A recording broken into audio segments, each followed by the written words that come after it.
report. Well, later this morning, Bill English faces his caucus for the first time since Winston Peters put his support behind Labour. While the future of his leadership will inevitably come up this morning at the meeting, National MPs are also likely getting down to the business of opposition. Mr English is with me now in the Wellington studio. Good morning. Good morning to you. How much of a shock was it when you heard that New Zealand First had chosen Labour? I wouldn't describe it as a shock. I think before the decision I was thought was pretty likely not to go, pretty likely to go with Labour and not us. So you were expecting him to go with Labour? Well, just by the end of the day, yes. So why was that?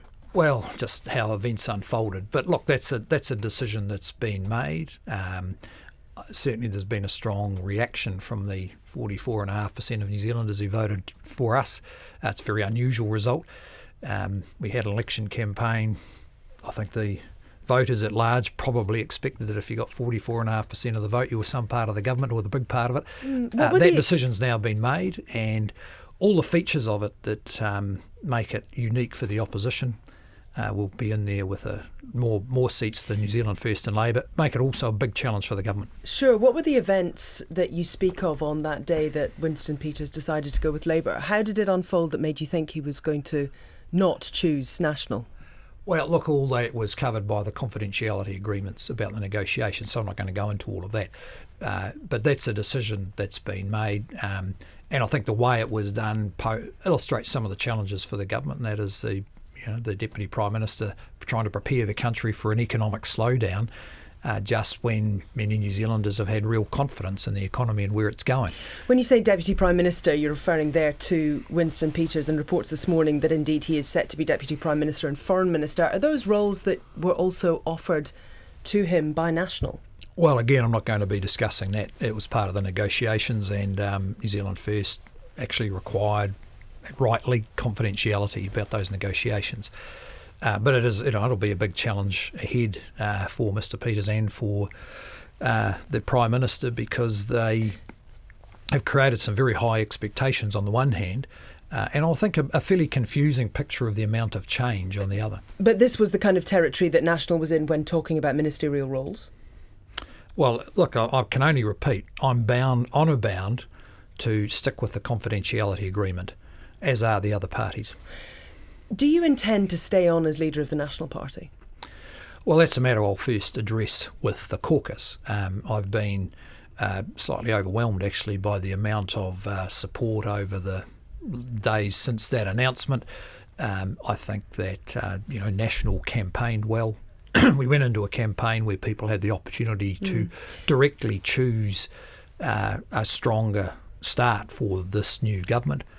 They didn't give them that. We beat Labour by quite a bit, and that'll be part of the discussion in the caucus. But do you anticipate a challenge? Well, look, that again, that'll be a matter for the caucus. But you, I guess, have been speaking to MPs over the last few days, so you will have a sense of whether there's an appetite for that or not at this stage? Look, I think the situation's pretty obvious to most people. You don't have to be an MP to figure it out. We ran a very good campaign. And I think you'll find that the National Party is focused on being a strong opposition and holding to account a government that started with a pretty dim view of the prospects for New Zealand, and that's not our view about New Zealand. That sounds like you're not anticipating a challenge, or indeed, if there was a contest, you would be likely to stand. Look, that'll be a matter discussed at the caucus this afternoon, and there'll be a result out of that at some stage. Are there some MPs, though, that are now considering their position, perhaps considering leaving Parliament because a National is now in opposition rather than in government? Look, I think they'll all get to make personal choices about that, but I think certainly my measure of talking to a lot of them over recent days is they're more focused as a group on how to ensure that the huge gains made in this country can continue, and how to hold to account a government that's been put together in an unusual way. Many of your senior MPs are electorate MPs, but are there any on the list that you've had a bit of a word to say, no, please don't leave now? Oh, look, these are experienced people. They'll make up their own minds about these things. You've not had to persuade anybody, though? I mean, Stephen Joyce, for example, was he wanting to leave, and was there any words that had to be said to him?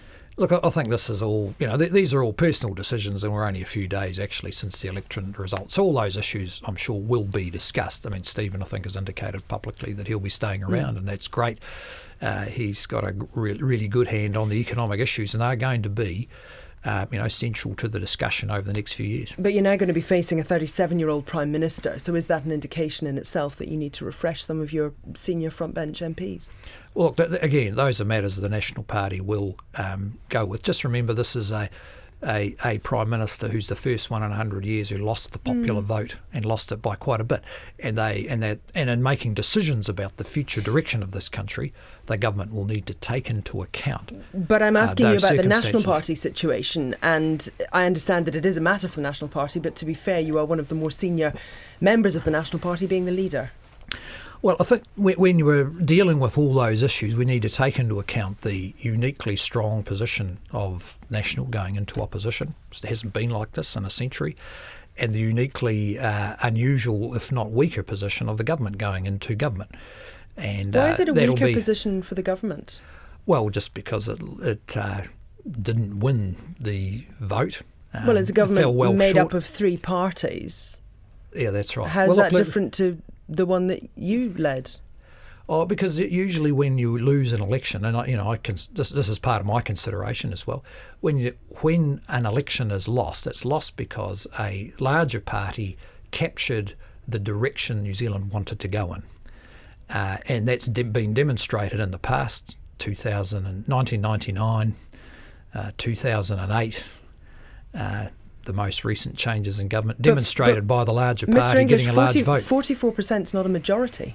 I accept that, absolutely. But isn't that the key? It's a legitimate result, but it poses unique challenges for the incoming government. And they may choose to ignore those challenges. That will sort itself out. How would you characterise the opposition the that you're going to be leading? Well, it's energised, it's focused, it's got a positive view about New Zealand, certainly more positive than the incoming government. And it'll be, I think, an opposition that focuses on what's going to work best for New Zealand. Did it occur to you on election night, with the result that you had, that you might end up in opposition? Yes, it did. It didn't look like that when we saw you giving your speech, hands aloft on the stage. Well, it didn't look like you were considering opposition. I'd been saying all year that all the other parties put together can beat you on the day, and that's what happened on Thursday. So that's MMP, that's how it works. Those decisions have been made, and I think whatever people think of them, including the people who voted for us, the government is changing.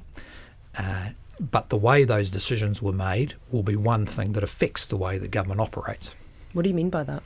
Well, just the issues that we were having, just the issues that we raised before. They just didn't have, they don't come in. Put it this way, if the Labour Party had got 44% of the vote, I think anyone would argue they'd be in a stronger position to start a government than they are today. So do you think the National Party did have a moral mandate to be the leading party of government because of the result? No, we don't. We accept, like everybody else should, that it's a legitimate result of MMP. No contest about that. That's how the rules work. We all knew that. The risks were always clear right from the start of winning or losing. That's fine. The question now is, what is the impact of all that for how the country is run? A country which is in good shape, which could achieve a lot over the next 2 or 3 years. And needs to. Some people really need success over the next 2 or 3 years, and part of our job as a uniquely strong, large opposition, bigger than Labour and New Zealand First put together, is to make sure that they run a government that's positive for New Zealand, not one that's trying to some kind of experimental change which would leave the country in worse shape than they got it. Thank you very much for your time. That's Bill English, leader of the National Party, and it's now 7:45. Tertiary institutions owned by members of the Chinese and Indian communities are bearing the brunt of a Qualifications Authority crackdown. 5 of the teach courses since May last year are owned or part-owned by members of the Chinese